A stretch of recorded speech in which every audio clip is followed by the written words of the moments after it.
तो चलिए हम लोग शुरू करते हैं आज से ट्रायंगल। और ये ट्रायंगल का हमारा रहेगा लेक्चर 1। पहले हम लोग ब्रीफली ट्रायंगल को एक्सप्लेन कर लेंगे, ट्रायंगल का टाइप देख लेंगे और फिर हम लोग जाएंगे कंकरेंसी ऑफ ट्रायंगल्स। ठीक है भाई, ये ट्रायंगल है, इसके बारे में हम लोग पहले भी जान चुके हैं। ट्रायंगल क्या है? It is an area bounded by 3 sides and sum of all interior angles of a triangle is 180 degree. Triangles have 3 sides, 3 vertices, and a triangle divides a plane in 3 parts. One is called interior of the triangle, another one is called exterior of the triangle, and the third triangle itself. जैसे point A B C है, ये कहाँ है?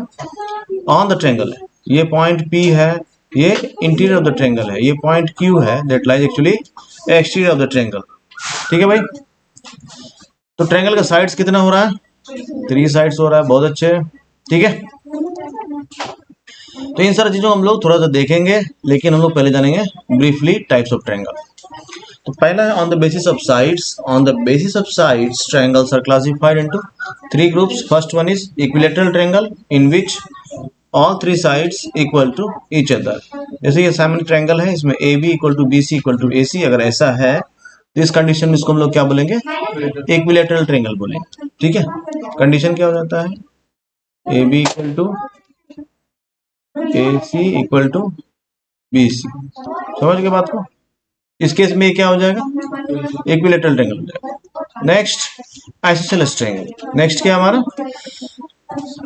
Isosceles triangle, जिसमें हम लोग देख रहे हैं क्या इस वाले ट्रायंगल में, इस वाले ट्रायंगल में क्या है हमारा?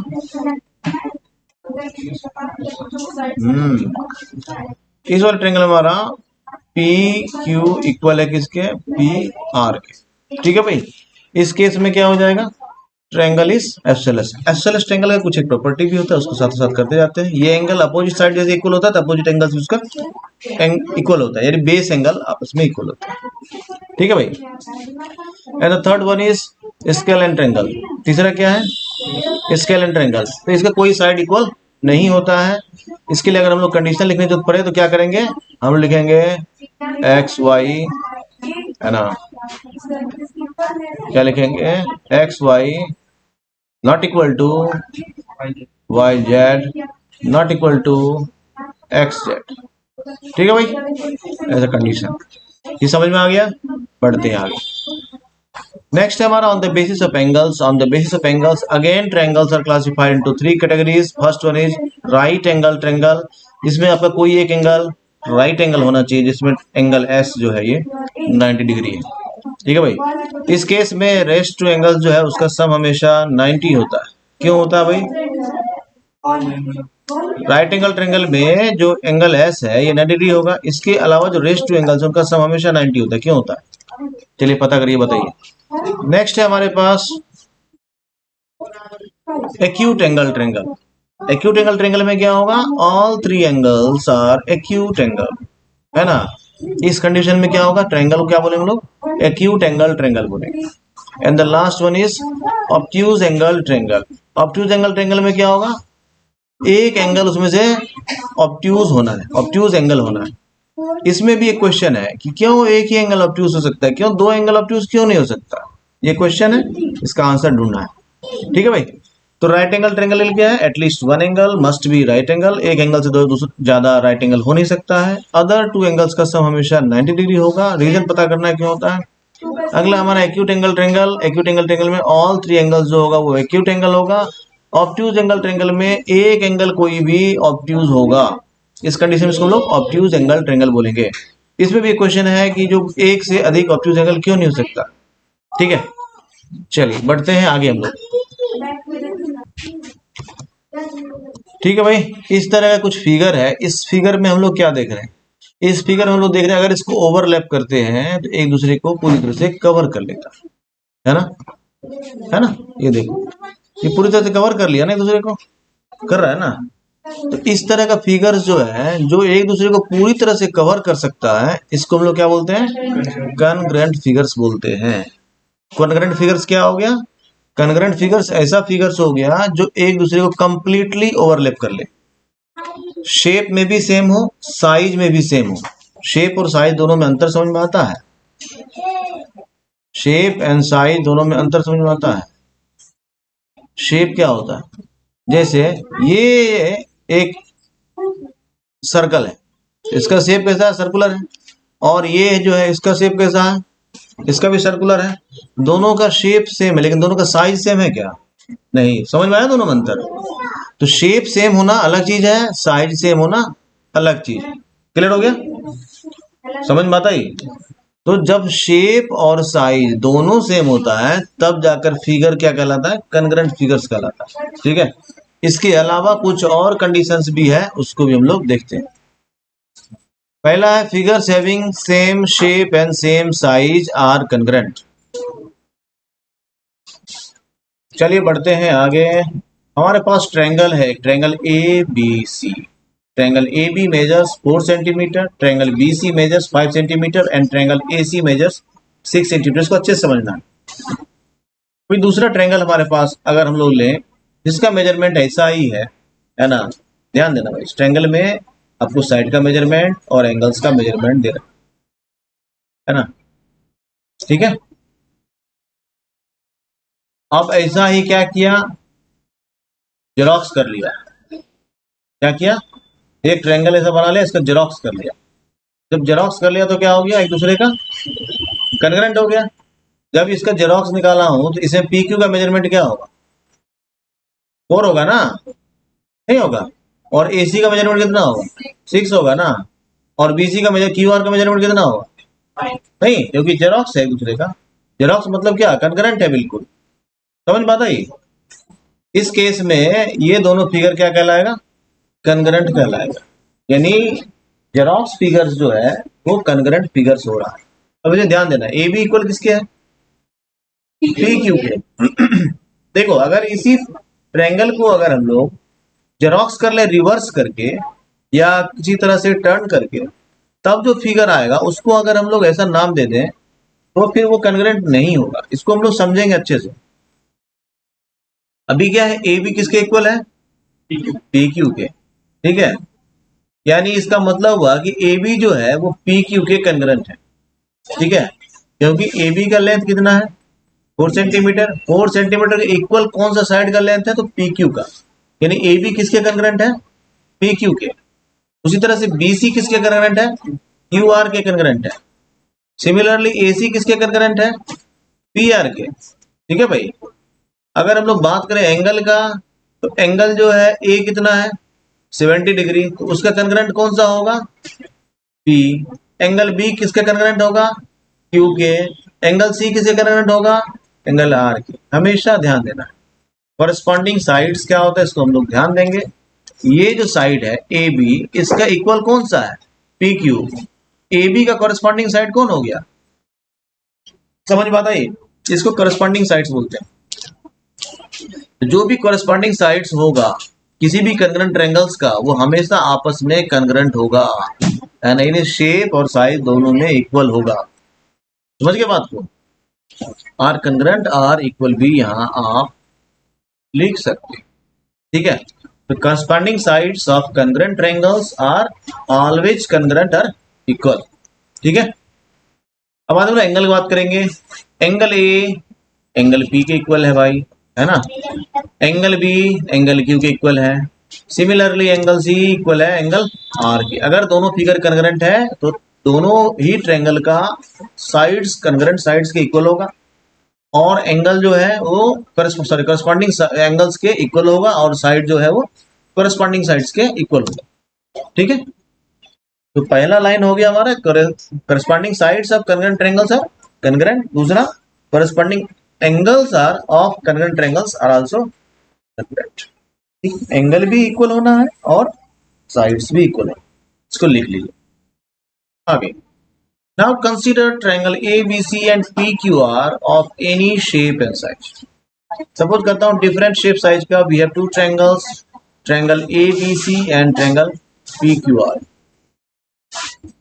तो इसको एक दूसरे ट्रायंगल पे हम लोग कैसा रख सकते हैं, there are 6 different ways of placing one triangle over the other among the two sets of vertices of triangle। कैसे रख सकते हैं, ABC PQR। ABC P Q are का मतलब समझ में आ रहा है सबको। क्या ट्रायंगल एबीसी और पी क्यू आर जब लिख रहा हूं इसका मतलब है ए के ऊपर वर्टेक्स बी पी रखा गया है, बी के ऊपर क्यू रखा गया और सी के ऊपर आर रखा गया। ये समझने में दिक्कत हुई किसी को? बहुत अच्छे। दूसरा एबीसी पी क्यू आर, इसको रिवर्स कर दिया। ठीक है, इसका मतलब क्या हो गया? अच्छे से समझना, ये बहुत इंपॉर्टेंट चीज है ना? नहीं तो आगे जाके तुम्हारी गाड़ी फंस जाएगी, है ना? अभी जो दूसरा लिखा है इसमें ए वर्टेक्स पर पी, बी वर्टेक्स पर आर और सी वर्टेक्स पर क्यू लाई कर रहा है। ट्रायंगल को इमेजिन कीजिए कैसे प्लेस हो जा रहा है। ठीक है, थर्ड एबीसी पर क्यू पी आर, ठीक है, ऐसा रख सकते हैं। ठीक है भाई, समझ में आ रहा है? तो ऐसा 6 डिफरेंट वेज होता है हमारे पास किसी भी ट्रायंगल को एक दूसरे ट्रायंगल पर रखने का, और ये सारा कंडीशन है हमारा एक ट्रायंगल को दूसरे ट्रायंगल कन्ग्रेंट करने का। कोरस्पॉन्डिंग साइड्स अगर इक्वल नहीं है, आप ट्रायंगल्स को ऐसा कन्ग्रेंट नहीं लिख सकते।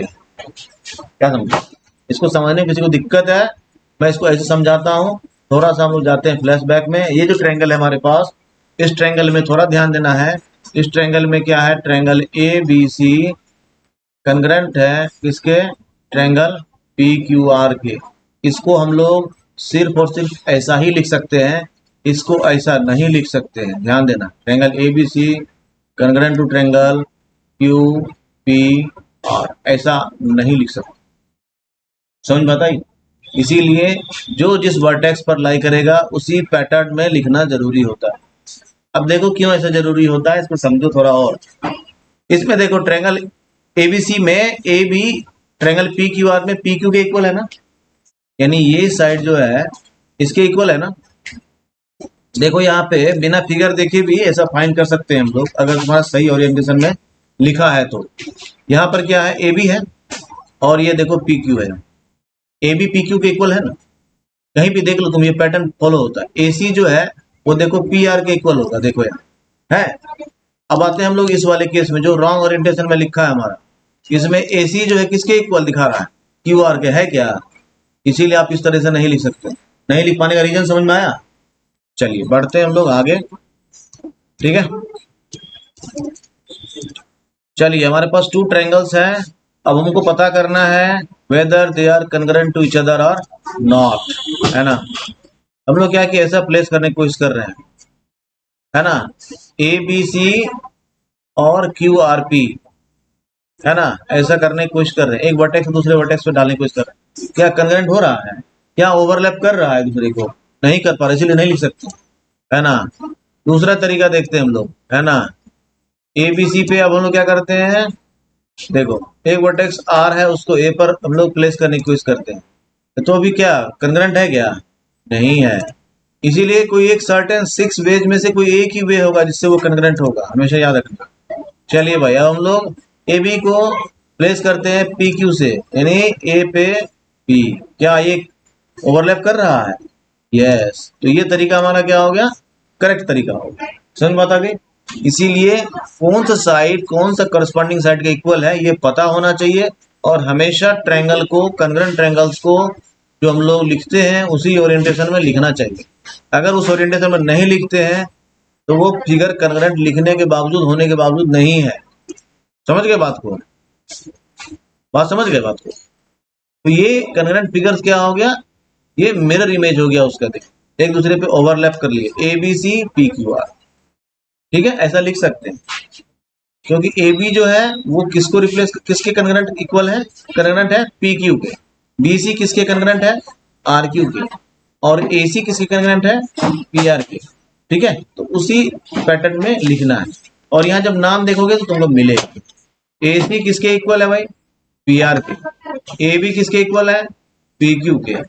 और बी सी किसके इक्वल है? क्यू आर के, है ना? ऐसा, इसीलिए नाम भी आपको ऐसे लिखना पड़ेगा, है ना? अगर इसको दूसरे तरीके से लिखते हैं तो वो कन्ग्रेंट नहीं हो सकता। किसी को ये समझने में परेशानी हो रही है तो बताओ भाई, क्योंकि ये जो है ये इंपॉर्टेंट चीज है ना?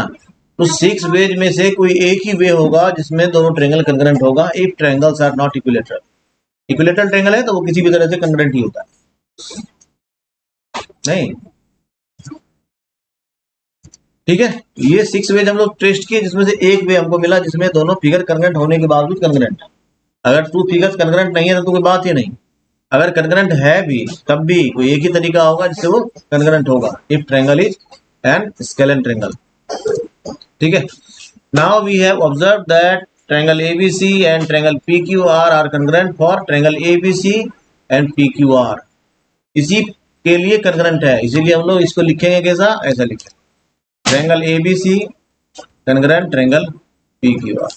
इसको हम लोग साइन ऑफ कन्ग्रेंसी बोलते हैं। देखिए ये इक्वल होता है इसके ऊपर, तो क्या बोलते हैं, साइन ऑफ कन्ग्रेंसी। इसका मतलब है कि जो भी फिगर इस साइड है, जो भी फिगर इस साइड है, both are equal in shape and size. ठीक है, अगर सिर्फ इक्वल का साइन दिया हुआ है, इसका मतलब इनका न्यूमेरिकल वैल्यू, इनका न्यूमेरिकल वैल्यू इक्वल है।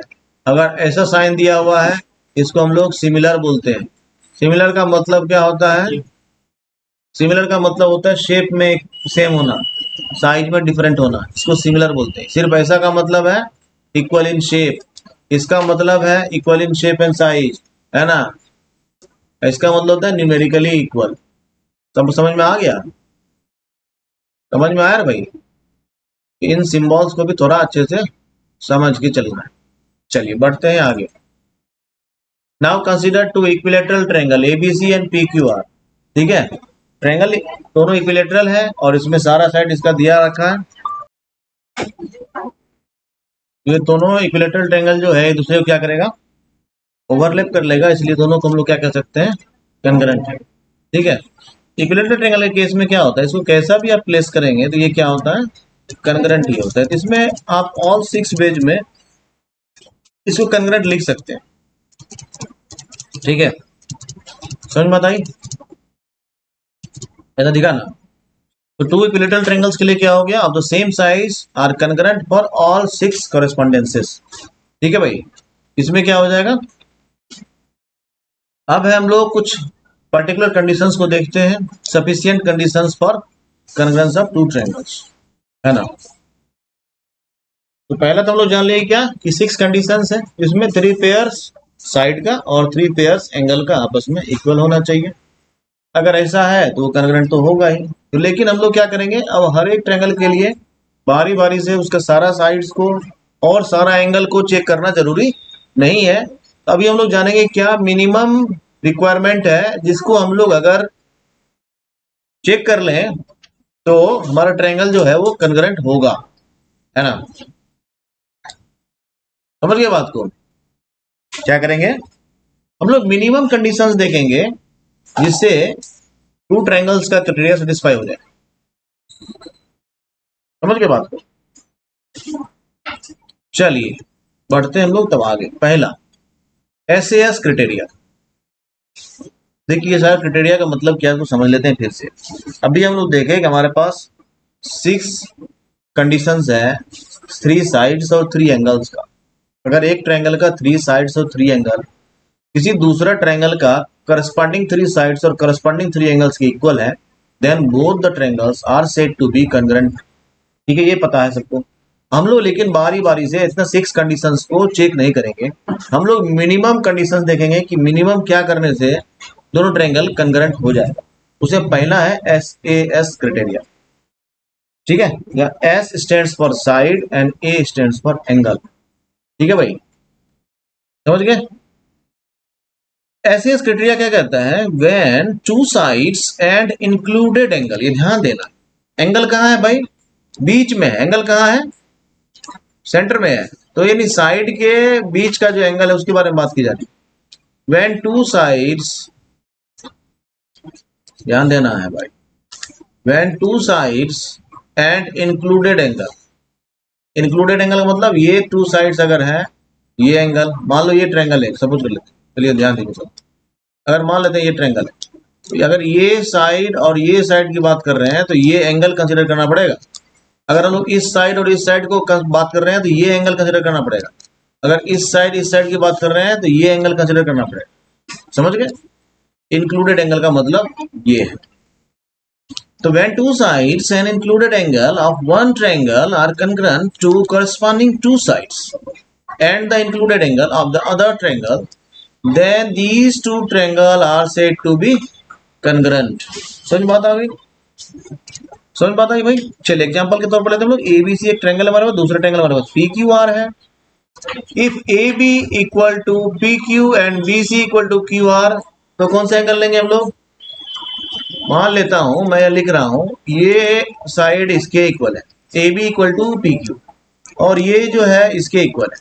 तो हमको एंगल कौन सा लेना पड़ेगा? अगर हम लोग ऐसे क्राइटेरिया ले रहे हैं तो B इक्वल टू Q लिखना पड़ेगा। अगर ऐसा कर दे रहे हैं then both the triangles are said to be congruent. समझ बात आ गई? अगर हम लोग साइड में AB के जगह AB और AC ले रहे हैं और इधर PQ और PR ले रहे हैं, तो कौन सा एंगल को कंग्रेंट इक्वल प्रूव करना पड़ेगा? समझ बात आई? अगर हम लोग ये साइड को ले रहे हैं और इसका ये साइड, इधर ये साइड और इधर ये साइड ले रहे हैं, तो कौन सा एंगल लेना पड़ेगा? C और R लेना पड़ेगा। ये समझ में आया सबको? इंक्लूडेड एंगल समझ में आ गया? बहुत अच्छे, समझ गए भाई? ऐसा AB PQ ले रहे हैं, BC QR ले रहे हैं, तो हमको लेना पड़ेगा एंगल B और एंगल Q। ये किसी को समझने में परेशानी है तो बताइए, क्या किसी को कोई डिफिकल्टी महसूस हो रही है? क्या रे भाई, कोई डिफिकल्टी महसूस हो रही है क्या? चलिए ठीक है भाई।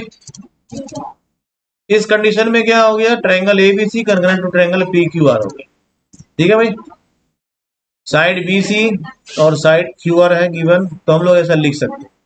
अगर ऐसा 3 कंडीशंस दिया है, AB और PQ इक्वल है, BC और QR इक्वल है, and angle B equal to angle Q ऐसा गिवन है, we can simply write as triangle ABC congruent to triangle PQR। ऐसा जब भी लिखेंगे तो आपको यहाँ लिखना पड़ेगा रीजन, कौन से क्राइटेरिया से आप ऐसा लिख रहे हैं, तो हम लोग वहां लिखेंगे SAS क्राइटेरिया।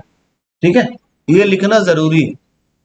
कोई भी ज्योमेट्री का जब हम लोग बनाते हैं प्रॉब्लम, तो उसके सामने में पहले स्टेटमेंट लिखेंगे। जैसे ये स्टेटमेंट है, स्टेटमेंट के साइड में लॉजिक लिखना पड़ता है, कहाँ से कैसे लिख दिए तुमने, रीजन लिखना पड़ेगा।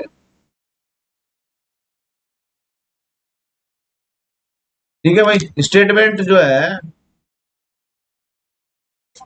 वो हमेशा सपोर्टेड होना चाहिए, किससे? रीजन से। एक तरफ आप जब भी लिखिए स्टेटमेंट लिखिए, दूसरे साइड हमेशा रीजन डालिए, है ना? तो अब यहाँ ट्रायंगल को कनेक्ट लिख रहे हैं, ऐसा ऐसा स्टेटमेंट डालें हम, तो ऐसा स्टेटमेंट डालने से क्या होगा? हमको रीजन डालना पड़ेगा कि ऐसा कहाँ से ले आया आप, वो लिखिए। समझ गए बात को? चलिए बढ़ते हैं। नेक्स्ट है हमारा ASA क्राइटेरियन। ASA क्राइटेरियन में SAS का जस्ट रिवर्स है, 2 एंगल्स ले रहे हैं और इंक्लूडेड साइड ले रहे हैं, मतलब कॉमन साइड ले रहे हैं, है ना? When 2 angles and included side का मतलब है कॉमन साइड,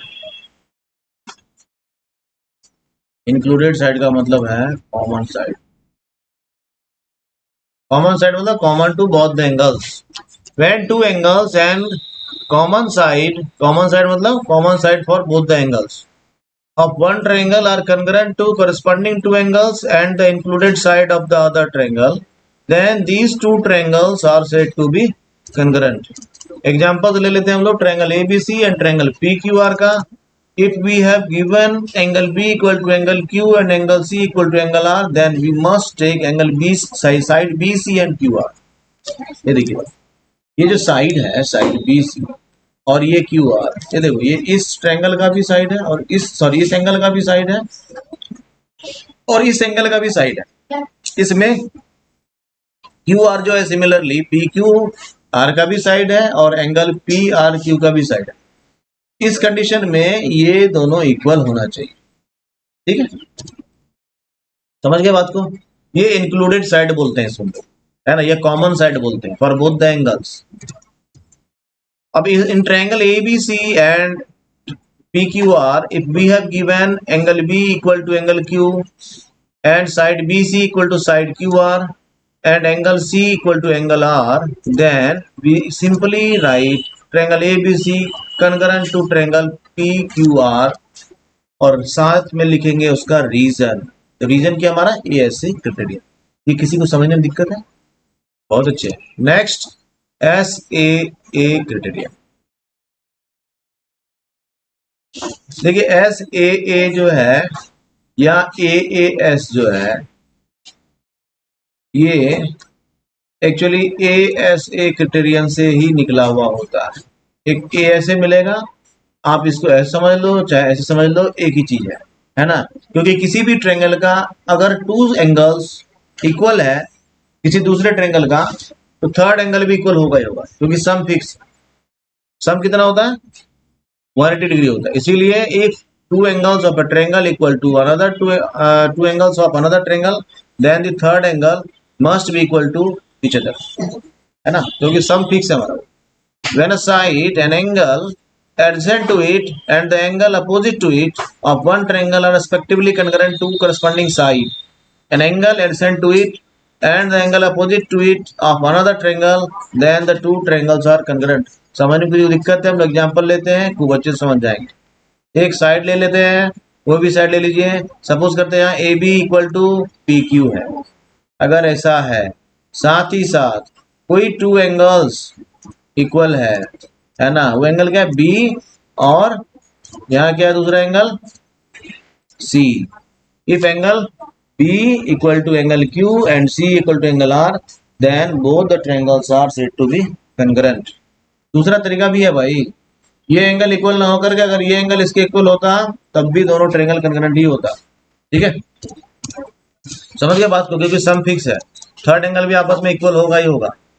इस कंडीशन में हम लोग ऐसा लिख सकते हैं, in triangle ABC and triangle PQR side A B given equal to side P Q, similarly angle B and C equal to Q and R respectively, then we can simply write triangle ABC convert to triangle PQR by S A test.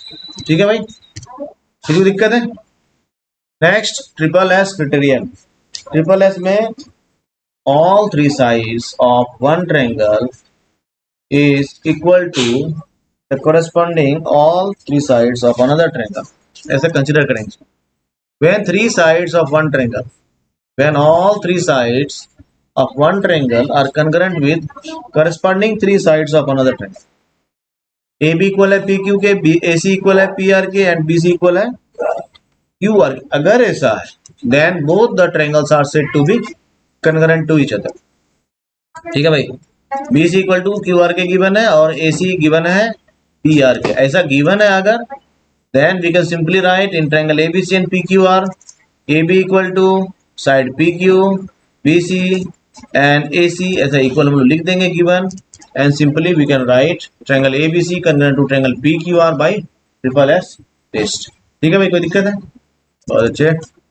RHS rule है हमारे पास। अब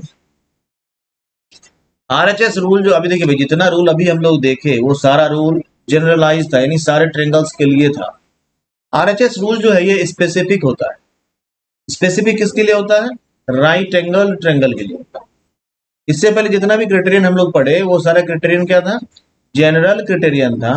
but the RHS criterion is specific, it is specified for the right angle triangle, where R stands for right angle, H stands for hypotenuse and S stands for side. ठीक है भाई, इसको हम लोग ऐसे समझ सकते हैं, when two right angle triangle are congruent if the hypotenuse and a side of one triangle are congruent to the hypotenuse and corresponding side of the other triangle। Two right triangles के लिए बात किया तो right angle तो होगा ही होगा उसका, दोनों के दोनों राइट ट्रायंगल है।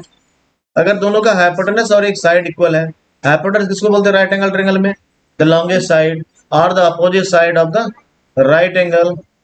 अगर वो इक्वल है और इधर साइड इक्वल है तो ट्रायंगल क्या होगा? कंग्रेंट होगा। Let us consider two triangles, triangle ABC and triangle PQR. In triangle ABC and PQR, angle B equal to angle Q. If AC equal to PR and either side of the AB, if AB equal to PQ or AB equal to QR, ये matter नहीं करता, दोनों में से कोई भी किसी के इक्वल हो, then we can simply write triangle ABC congruent to triangle PQR। ठीक है भाई, समझ गए? हाइपोटेनस इक्वल होना चाहिए, इधर साइड में कोई भी इक्वल होगा, काम चलेगा। समझ गए? In this way we can simply write ABC triangle, triangle ABC convert triangle PQR, reason देंगे आरएचएस क्राइटेरिया। कोई दिक्कत है? यहां तक समझने में परेशानी है क्या? हाँ भाई, कुछ ध्यान देना है। पहला है एसएस क्राइटेरियन, दूसरा एएसए, तीसरा एएस, चौथा ट्रिपल एस और पांचवा आरएचएस। देखिए एक्चुअली जो है 4 होता है, ये जो है 3 नंबर जो है ये 2 नंबर का भाई है। तो एक्चुअली हम लोग SAS, ASA, ट्रिपल एस और RHS समझते हैं। ये जो है इसी से निकला रहता है, क्योंकि टू एंगल्स अगर किसी ट्रायंगल का इक्वल है तो तीसरा इक्वल हो जाएगा। इसको आप AAS लिखो चाहे SAA लिखो, इससे कोई मतलब नहीं है, ऐसा बनाते रहो। लेकिन बेसिक जो है 4 क्रिटेरियन है हमारे पास, है ना, SAS, ASA, triple S and RHS। ठीक है भाई, याद रहेगा। चलिए, तो बड़े कुछ सवाल देखें क्या? सवाल हम लोग देखेंगे नेक्स्ट क्लास में, तो आज के लिए रहने देते हैं इतना।